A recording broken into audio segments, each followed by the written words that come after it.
The setting sun dipped toward the skyline over the peaceful residential area as Officer James finished what he expected to be an ordinary shift.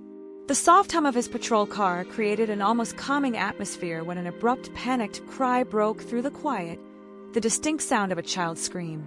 He turned his head just in time to see a small girl, no more than 6 years old, racing toward his vehicle with tears streaming down her cheeks. Her small hands trembled as she struggled to articulate words through her crying. Her pink outfit looked rumpled, her hair messy, as though she had been running for quite some time, and her tone broke with urgency as she begged, "Please come with me to my house." Something in her expression, a mixture of fear, urgency, and faith, made him realize this wasn't merely a young child having a bad day. This was a cry for help, and every instinct told him he couldn't walk away. Before we continue, if you appreciate kindness, redemption, and the power of empathy, please take a moment to like, share, comment, and subscribe to Untold Stories 0.4.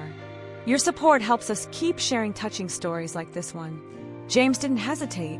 He stepped out of his car, crouched down to her level, and told her that he was there to help. Her small hand tugged at his as she urged him to come along, her movements quick and filled with urgency. She spoke very little along the way, only periodically looking back to confirm he was still following her. The path twisted through tight neighborhood roads, each step deepening the anxiety growing inside him. The closer they got, the more he noticed small signs that something was wrong. The houses in this section were worn down, some with peeling paint on their walls, and a heavy silence filled the air, broken only by the rushed footsteps of the young girl. When they arrived at the house, his heart sank. It was modest with an overgrown lawn, the main door slightly ajar and no sign of movement inside. The girl pointed toward the entrance, her voice trembling as she whispered that her mommy was in there and wasn't answering. James' chest tightened as he cautiously walked in. The dim light revealed a room that showed signs of struggle, discarded food boxes, strewn bills, and a persistent smell of stale air. Following the child's direction, he moved into a small bedroom where he found a young woman, scarcely in her 20s, lying motionless on the bed. James quickly checked for her pulse. She was alive, but weak, her breathing shallow. It took only moments for him to realize she wasn't simply sleeping. She urgently needed medical care. While calling for an ambulance, he kept talking with the small girl, asking soft questions to keep her calm. Her name was Emily.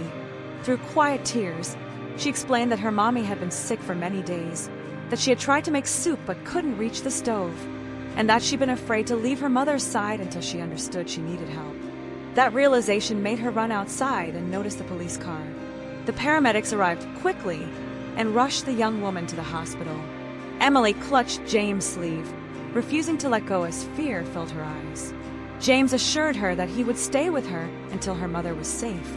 He brought Emily to the hospital, holding her tiny hand as they walked into the waiting area. The hours felt endless, the clinical smell of the hospital heavy in the air. But James never left. Eventually, a doctor came out with information. Emily's mother, Sarah, had fainted from severe exhaustion, dehydration, and untreated pneumonia. She had been pushing herself too hard, working multiple jobs, and ignoring her own health to care for her daughter.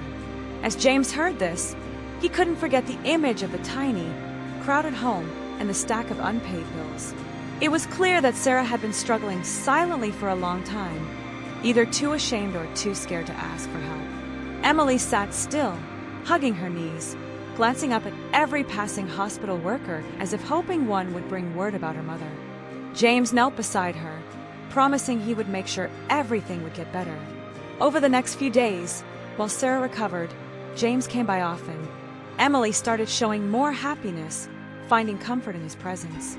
He learned how Sarah had been abandoned by Emily's father, left to raise her daughter alone with no family nearby.